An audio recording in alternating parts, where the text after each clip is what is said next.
Sometimes the most painful lies are not the ones told to us by others, but the ones we repeat quietly to ourselves. You tell yourself they didn't mean it. You say they're just busy. You convince your heart, maybe I'm expecting too much. But deep down, you already know. Allah did not give you intuition to ignore it. He gave it to protect you. Today, we are not talking about hatred, revenge, or cutting people off without wisdom. We are talking about awareness, because Islam does not teach us to be naive. It teaches us to be kind with clarity. If someone is only using you, they will reveal themselves, not once, not loudly, but consistently. And if you are honest with yourself, the signs were always there.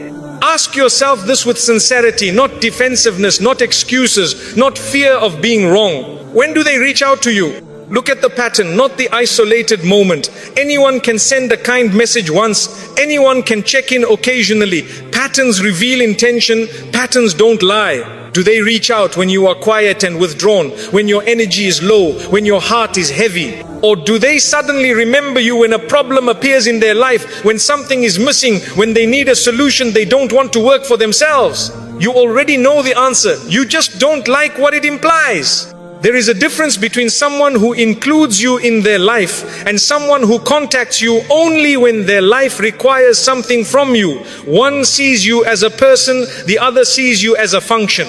Notice how the conversation begins. It rarely starts with genuine concern. It starts with small talk that quickly moves toward a request. Sometimes the request is obvious, sometimes it's disguised. Advice, emotional reassurance, money, time, access, validation, a favor wrapped in friendliness. And you give it because you are kind, because you don't want to be difficult, because you believe helping people is rewarded by Allah, and it is. But here is where honesty matters. Helping does not mean allowing yourself to be used repeatedly without awareness. Once their need is fulfilled, something subtle but consistent happens. The warmth fades, the effort disappears, replies become slower, conversations shorten, plans dissolve. You don't hear from them again until the next need appears. This is not coincidence, this is rhythm. Islam teaches us balance in all relationships. A believer does not consume without contributing. The Prophet, peace be upon him, showed us through his character that relationships are built on mutual care, not one-sided extraction. When someone consistently benefits from your presence but shows little interest in your well-being, that is not brotherhood, that is not sisterhood, that is usage. Let's be very clear here, because many people confuse kindness with self-erasure. Being generous does not mean being blind. Being patient does not mean being passive. Being forgiving does not mean being exploitable. Allah never asked you to ignore reality to prove your goodness. Think about how you feel after these interactions, not during them, but after. During the conversation, you may feel needed, useful, relevant, but afterward, do you feel fulfilled or drained? Do you feel connected or empty? Do you feel appreciated or quietly depleted? Your emotional state is information. Stop dismissing it. A person who truly cares about you will remember you beyond their needs. They will ask about your life without steering the conversation back to themselves. They will notice when you disappear, not just when they require something. They may not be perfect, they may not always show up, but there will be effort without agenda. The one who uses you, however, treats your availability like a switch, on when needed, off when satisfied. And over time, if you are not careful, you start shaping yourself around their demands. You stay reachable, you stay agreeable, you stay helpful. You silence your own exhaustion because you don't want to lose the connection. But ask yourself this question honestly. What connection are you afraid of losing?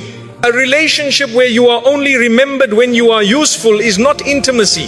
It is dependency disguised as closeness. Some people don't want you, they want what you provide. And the moment you stop providing, they disappear. Not because you changed, but because their access did. This is where many people struggle spiritually. They say, but Islam teaches us to help people. Yes, it does. But Islam also teaches us justice even with ourselves. The Prophet, peace be upon him, warned against oppression. And oppression does not only come from enemies. Sometimes it comes quietly from those who benefit while you bleed silently. Helping someone occasionally is generosity. Being expected to help endlessly without care for your limits is exploitation. You are not sinful for noticing this. You are not selfish for acknowledging it. Awareness is not cruelty. It is clarity, and clarity is mercy. You are not a bank account. You are not an emotional dumping ground. You are not a solution machine. You are a human being with a heart, limits, and dignity. If someone remembers you only when they need you, Allah may be showing you something important, not to make you bitter, but to make you wiser. You don't need to confront them aggressively. You don't need to announce your realization. You don't need to cut people off dramatically. Sometimes the most powerful response is quiet adjustment. Reduce access. Slow your availability. Observe what remains when you stop overgiving. If the relationship collapses when you stop pouring, then it was never built on mutual care to begin with. And that realization, painful as it may be, is not a loss. It is protection, because the believer does not cling to relationships that drain the soul. The believer trusts that Allah replaces what is unhealthy with what is sincere. Stop measuring your worth by how useful you are to others. Your value does not come from being needed. It comes from being a servant of Allah who honors the trust of their own heart. This lesson is uncomfortable because it removes all doubt. Up until now, you may have been unsure. You may have said, maybe I'm overthinking, or maybe this is just how they are. But this sign leaves very little room for denial.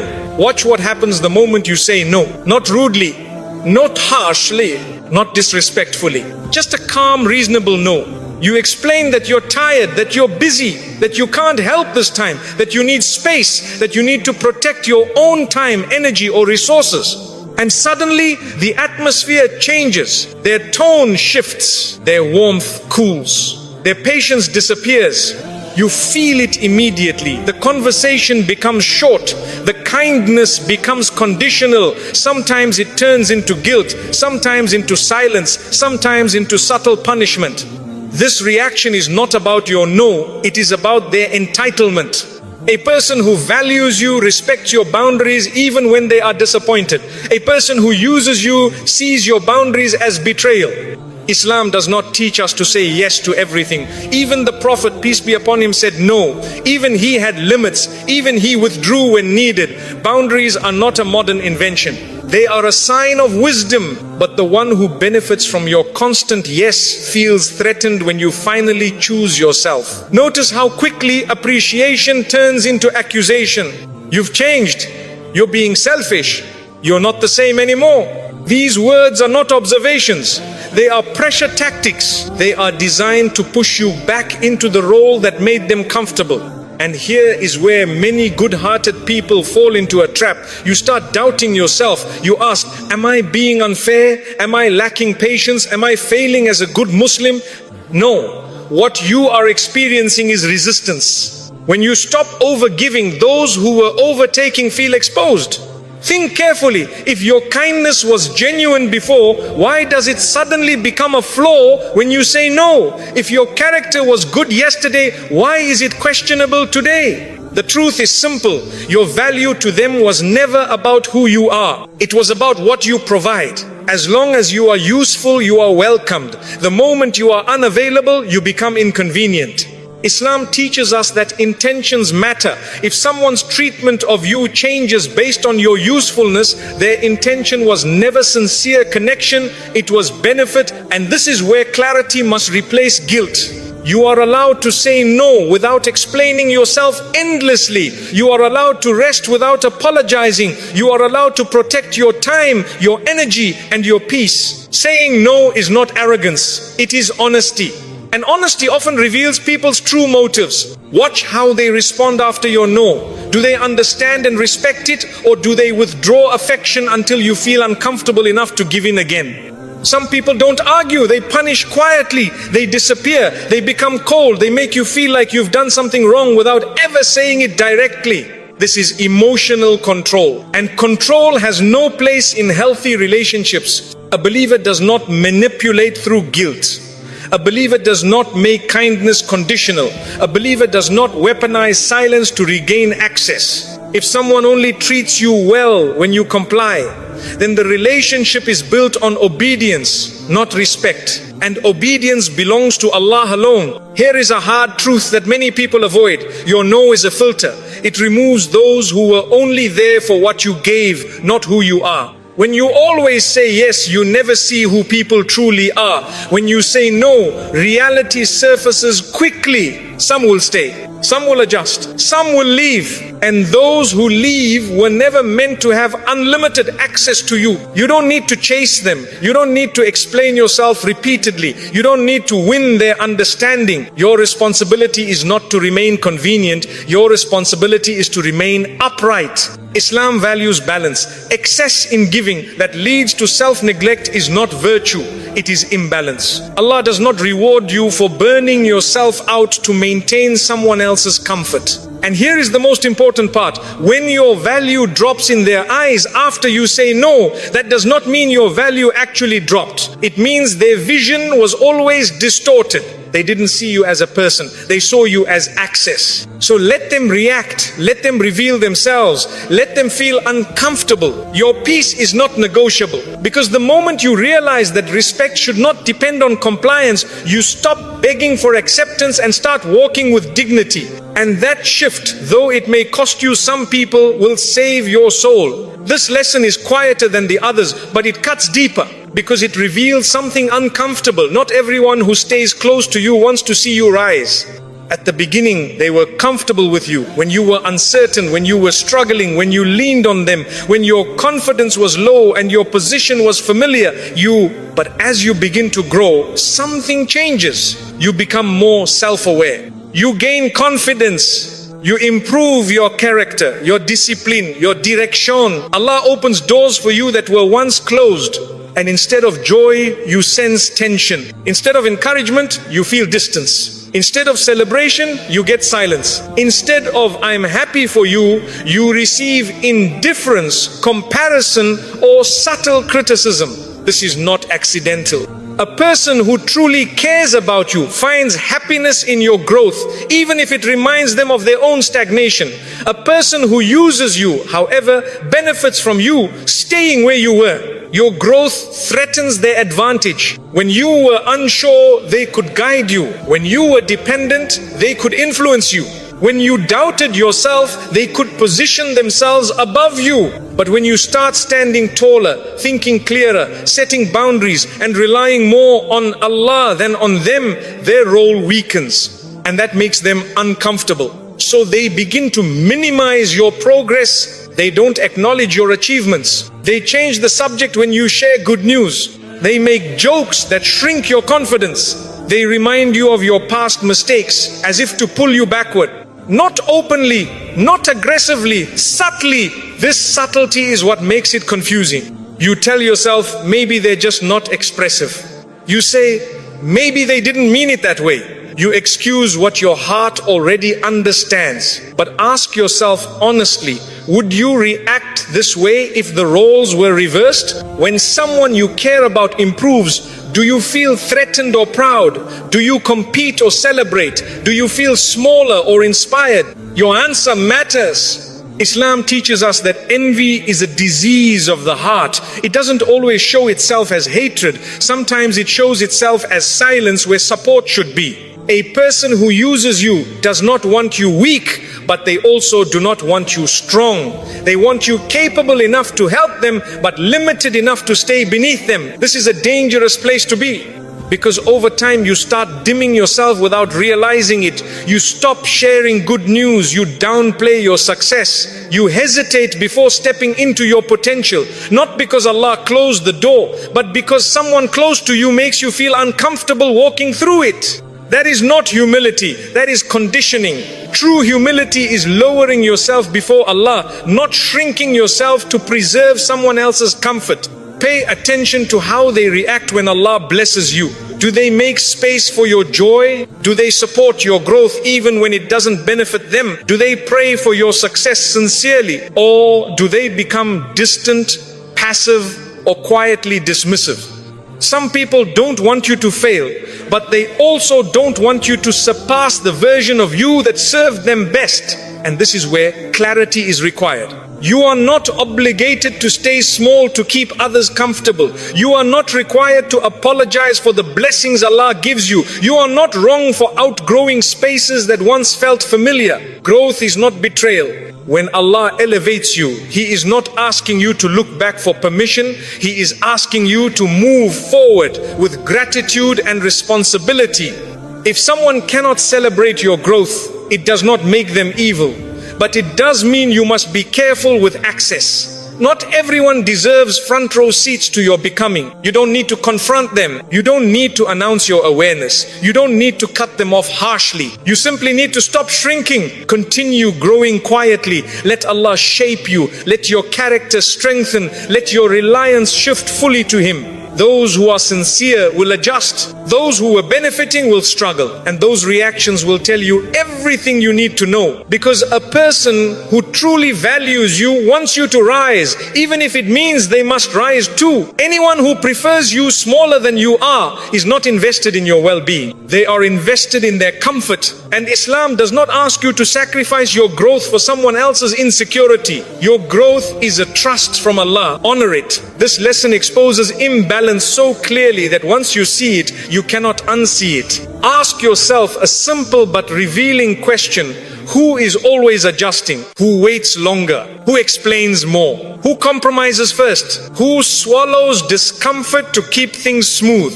If the answer is always you, then the relationship is not mutual. It is managed. In a healthy relationship, effort moves in both directions. Not perfectly, not equally at every moment, but fairly over time. There is give and take. There is consideration. There is space for both people's needs to exist. But when someone is using you, the relationship quietly reorganizes itself around their convenience. Plans happen when they are free. Conversations happen when they are in the mood. Decisions lean toward what suits them. Your time becomes flexible. Their time becomes sacred. And slowly, without a single argument, you are trained to adapt. You wait for replies. You rearrange your schedule. You lower your expectations. Not because you are weak, but because you are trying to preserve peace. But peace that requires one person to constantly bend is not peace. It is pressure disguised as harmony. Islam teaches us fairness, not imbalance. Even in acts of worship, there is moderation. The Prophet, peace be upon him, corrected those who went to extremes, reminding them that the body has rights, the family has rights, and the soul has rights. So how could Islam approve of a relationship where only one person's needs are acknowledged? Notice how your needs are treated. When they are busy, you are expected to understand. When you are busy, you are expected to adjust. When they are tired, the conversation pauses. When you are tired, the conversation continues. When they need space, it is respected. When you need space, it is questioned. This is not misunderstanding. This is hierarchy. And the painful part is that this hierarchy often forms without intention. It forms because you are accommodating, patient, forgiving, and considerate. Qualities that should be honored end up being exploited. Over time, you stop expressing what you need. You don't want to seem demanding. You don't want to be a burden. You don't want to risk conflict. So you become agreeable. And the more agreeable you become, the more the relationship shifts to their terms. This is how people lose themselves quietly. A person who truly values you will notice when the balance tilts. They will ask, "Are you okay with this?" They will check in. They will adjust when they see you adjusting too much. The one who uses you benefits from imbalance. Why would they question a system that serves them? So they normalize it. They call it how things are. They call it not a big deal. They call it you're overthinking. But you are not overthinking. You are finally thinking honestly. Islam does not teach blind endurance. It teaches justice. And injustice does not require cruelty. It can exist quietly in repeated disregard. Pay attention to how decisions are made. Who decides when conversations end? Who decides when effort resumes? Who decides what matters? If the answer consistently excludes you, then your presence is conditional. And conditional presence is not love, it is convenience. Another sign of a relationship built on their terms is how conflict is handled. When you raise an issue, is it met with listening or defensiveness, with accountability or dismissal? Often, the person who controls the terms also controls the narrative. Your concerns are minimized. Your feelings are reframed as overreactions. The focus shifts away from the issue and onto your tone, your timing, or your sensitivity. This keeps you stuck because now, instead of addressing imbalance, you are busy proving that your feelings are valid. But your feelings do not require permission to exist. Islam does not ask you to remain silent in the face of unfairness. It asks you to speak with wisdom and act with dignity. And sometimes, dignity looks like stepping back. Not dramatically, not angrily, quietly. You stop over-accommodating. You stop rushing to respond. You stop rearranging your life around someone who never rearranges theirs for you. And then you observe. If the relationship collapses the moment you stop bending, then it was never built to support you standing upright. That realization can hurt because it forces you to confront the truth that what you called connection was often tolerance, patience, and self-sacrifice on your side alone. But pain is not always punishment. Sometimes it is correction. Allah does not remove peace without reason. When a relationship consistently leaves you feeling small, unheard, or secondary, it may be Allah protecting your dignity. You are not required to stay where your needs are invisible. You are not obligated to accept imbalance as loyalty. And you are not failing Islam by choosing self-respect. The believer is humble, but not humiliated. Patient, but not passive. Kind, but not disposable. If a relationship only works on their terms, it is not a relationship to grow in. It is a space you outgrow. And when you finally stop adjusting to what hurts you, you make room for what honors you. That is not selfishness. That is wisdom. This lesson is one of the clearest, yet it is also the one people resist accepting the most. That is because it forces you to confront a painful reality. Some people are only present when your strength benefits them, not when your vulnerability requires effort.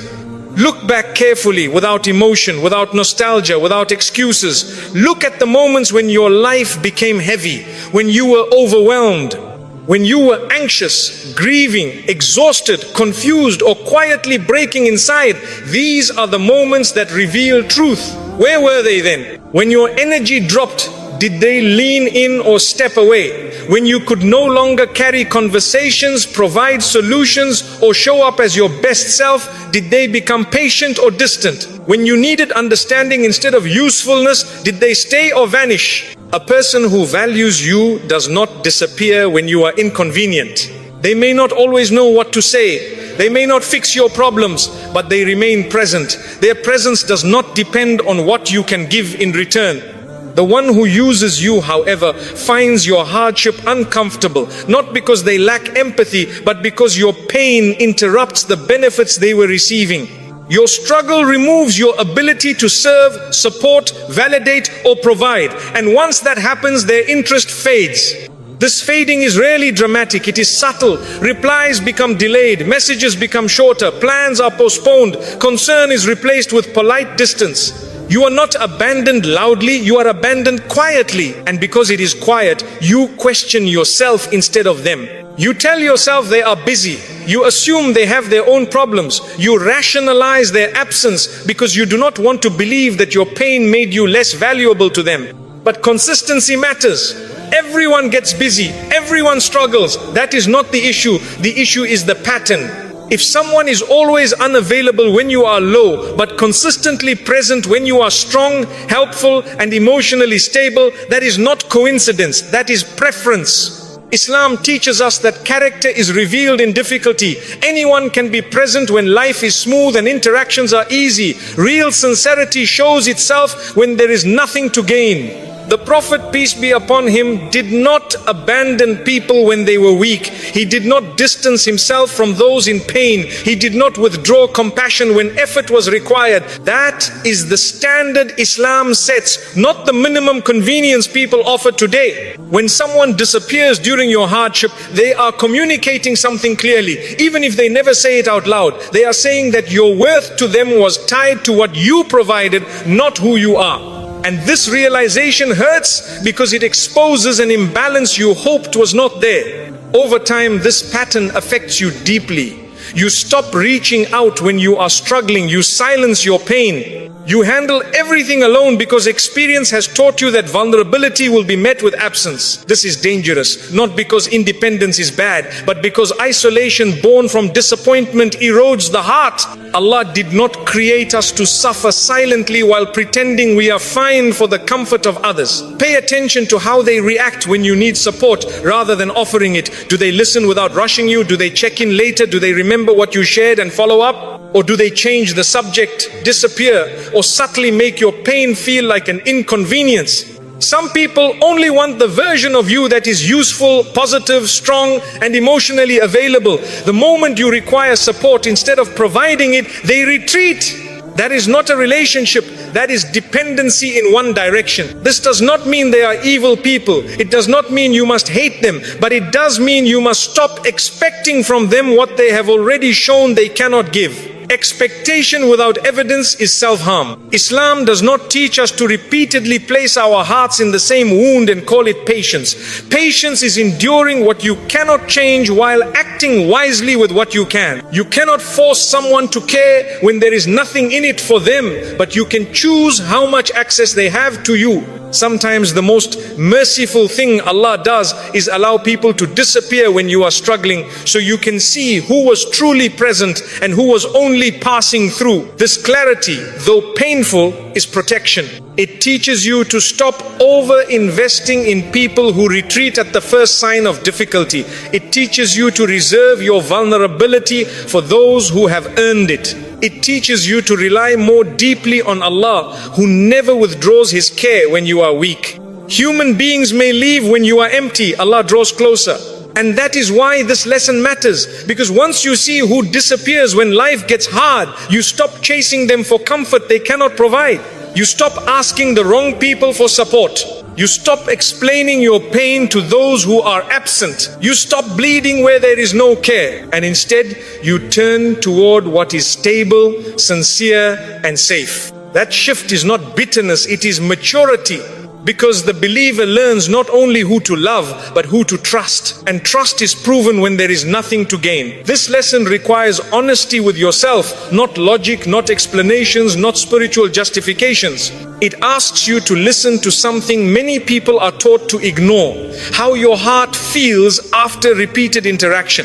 Not during the conversation, not while you are being useful, after you hang up, after you leave, after the message exchange ends, when you are alone with yourself again. Do you feel calm, settled, and at ease? Or do you feel heavy, restless, and strangely exhausted? This distinction matters more than most people realize. Allah created the heart with perception. It senses imbalance before the mind is willing to admit it. When something repeatedly drains you, that is not weakness. That is awareness trying to surface. A relationship that is healthy does not require constant emotional labor from one side. It does not leave you feeling responsible for another person's stability, mood, or outcomes. It may involve effort, but it does not consume your inner peace. When someone is using you, the interaction revolves around their needs, their emotions, their problems, their expectations. You listen more than you speak. You carry more than you share. You absorb their stress, their confusion, their frustration, and you leave carrying what was never yours to begin with. Over time, this creates a subtle but serious pattern. You begin interactions already tired. You brace yourself before speaking to them. You prepare mentally. You anticipate requests. You rehearse responses. This is not connection. This is emotional management. And emotional management, when it is one-sided, is draining by nature. Islam does not teach us to ignore the state of our hearts. The Prophet, peace be upon him, taught us to seek tranquility, not constant emotional turbulence. He spoke of hearts finding rest, not depletion. Ask yourself honestly, does interacting with this person bring you closer to balance or push you further into exhaustion? Many people dismiss this question because they confuse peace with passivity. They think feeling drained means they are not patient enough or not spiritually strong enough. That is not true. There is a difference between patience and erosion. Patience sustains, erosion wears you down. When a relationship consistently leaves you depleted, it is often because you are giving without receiving, listening without being heard, supporting without being supported. And the most dangerous part is that this can happen slowly. You don't notice it at first. You tell yourself you are just tired. You assume life is busy. You blame work, stress, or responsibilities. But when you look closely, you realize the exhaustion spikes after specific interactions. That is not coincidence. Your body and heart recognize imbalance long before your mind accepts it. Notice how you behave around them. Do you feel you must perform? Do you filter yourself excessively? Do you feel responsible for keeping the interaction positive, smooth, or productive? When you feel responsible for someone else's emotional state, peace disappears. A person who values you does not leave you feeling like you must earn calmness. They do not make you feel like love is a task. Their presence does not feel like work. This does not mean they are perfect or that interactions are always easy. It means there is mutual effort. There is emotional exchange, not emotional extraction. When someone uses you, however, they offload their burdens onto you and walk away lighter while you remain carrying the weight. This is why you feel drained. And here is where many sincere people struggle spiritually. They think maybe this is my test. They think maybe Allah wants me to endure this. But Allah does not test you by repeatedly placing you in spaces that break your spirit while teaching you nothing new. Tests are meant to refine, not hollow you out. If something consistently drains your peace without growth, insight, or balance, it is not a test to endure. It is a sign to adjust. Islam does not ask you to destroy your emotional well-being to prove your faith. It asks you to act with wisdom, justice, and self-awareness. Peace is not a luxury, it is a sign of alignment. When you repeatedly ignore your lack of peace to maintain access for someone else, you are prioritizing their comfort over your well-being, and that is not righteousness. Pay attention to the cost of staying connected. If every interaction leaves you exhausted, questioning yourself, or emotionally depleted, then something is wrong with the structure of that relationship. You do not need to diagnose the other person. You do not need to label them. You only need to acknowledge the effect. Effects matter more than intentions. You can care about someone and still limit their access. You can be kind and still protect your energy. You can be patient without being perpetually drained. Sometimes the most faithful choice is to step back from what disturbs your peace and trust that Allah will replace imbalance with better alignment. Because Allah does not want your heart constantly heavy. He wants it alive, aware, and at rest in what is good. And when you finally listen to what your heart has been telling you all along, you stop forcing yourself into spaces that take more than they give. That is not selfishness. That is self-respect guided by wisdom, and it is long overdue. This is the final lesson, and it is the one that brings everything together. Because by the time you reach this point, the signs are no longer hidden. They are simply uncomfortable to accept. Ask yourself this carefully. How often do you explain their behavior to yourself or to others? You find yourself filling in gaps they leave behind. You soften their words. You excuse their absence. You reframe their disrespect so it sounds less painful than it actually is. You say they are stressed. You say they didn't mean it. You say this is just how they are. And every time you do this, you are not protecting them. You are protecting your hope. Hope that they care more than they show. Hope that your effort will eventually be returned. Hope that the relationship will become what you imagined it to be. But reality does not need defense. Truth stands without explanation. When something is healthy, you don't have to convince yourself of it. You don't have to justify it repeatedly. You don't have to rewrite events in your mind so they hurt less. You simply experience it and feel at peace. The need to constantly justify is a sign of inner conflict. Part of you recognizes the imbalance. Another part of you resists the conclusion. And to reduce that tension, you create explanations. This is not dishonesty, it is self-protection, but over time it becomes self-betrayal. Islam teaches us to be truthful, first with ourselves. The heart cannot remain healthy when it is repeatedly forced to deny what it perceives clearly. Notice how you react when someone else points out the issue. You defend them quickly. You downplay your own feelings. You feel uncomfortable when the truth is spoken out loud. This discomfort is not because the observation is wrong. It is because it threatens the narrative you have been holding on to. A person who values you does not require constant translation. Their actions align with their words. Their presence does not confuse you. Their behavior does not force you to become their spokesperson. But when someone is using you, clarity disappears. You are left interpreting silence, decoding tone, and explaining absence. You become emotionally overworked, trying to maintain a sense of meaning. And slowly, you start normalizing what should never be normal. You normalize being overlooked. You normalize feeling secondary. You normalize emotional inconsistency. Until one day, you cannot remember what it feels like to be treated with ease. This is where awareness must interrupt the pattern. If you are always explaining why someone does not show up for you, then they are not showing up for you. If you are constantly defending their behavior, then something in that behavior needs defending. If you must work to believe you are valued, then you are not being valued.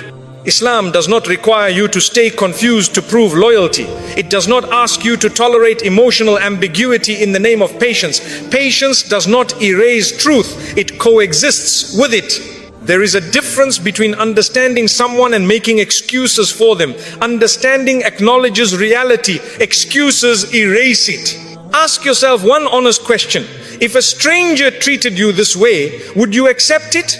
Or is it only tolerable because of history, attachment, or hope? Attachment often keeps people in situations that clarity would end immediately. You don't need to accuse, you don't need to confront harshly, you don't need to expose anyone. You only need to stop lying to yourself. When you stop justifying, everything becomes clear. You see the pattern, you see the imbalance, you see where effort ends and expectation begins. And with that clarity comes choice. You can continue explaining what hurts you, or you can quietly step back from it. You can keep defending behavior that drains you, or you can choose peace without argument.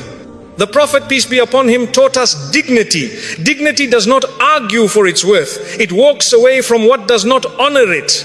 When you no longer need to justify why something feels wrong, you are free. Free from confusion, free from emotional labor, free from false hope. And that freedom is not loss, it is relief. Because the moment you stop defending what should never have required defense, you make space for relationships that feel clear, balanced, and sincere. And those relationships do not require you to lie to yourself to survive. They simply allow you to be at peace. At some point, clarity becomes a responsibility. Allah does not show you patterns so you can ignore them. He does not allow your heart to sense imbalance so you can silence it. And He does not repeatedly expose behavior so you can keep calling it coincidence. Awareness is not cruelty, it is mercy. If you have seen these signs, it does not mean you must become harsh, bitter, or resentful. Islam does not teach anger as a response to truth, it teaches dignity. You can forgive without reopening doors. You can make dua for someone without giving them access. You can remain kind without remaining available. Let go of the idea that enduring misuse is a form of righteousness. Allah never honored oppression even when it wears the face of familiarity. Your worth is not proven by how much you tolerate. It is proven by how honestly you live. Some people were never meant to walk with you for long. They were meant to reveal something to you. And once that lesson is learned, holding on becomes resistance, not loyalty. Do not confuse distance with disobedience. Sometimes distance is obedience to the truth Allah has placed in your heart. When you stop lying to yourself, you stop begging for crumbs of respect, you stop explaining what should have been clear, you stop shrinking to remain useful, and in that space, something powerful happens. You return to Allah with clarity. You return to yourself with dignity. You make room for relationships that feel balanced, sincere, and peaceful. Not everyone will understand your withdrawal. They don't need to. Allah understands your intention, and that is enough. Because the believer does not chase those who use them. The believer walks away with wisdom, trusting that what is left behind was never meant to carry them forward. May Allah grant you the courage to see clearly, the strength to act wisely, and the peace that comes from honoring the truth once you recognize it.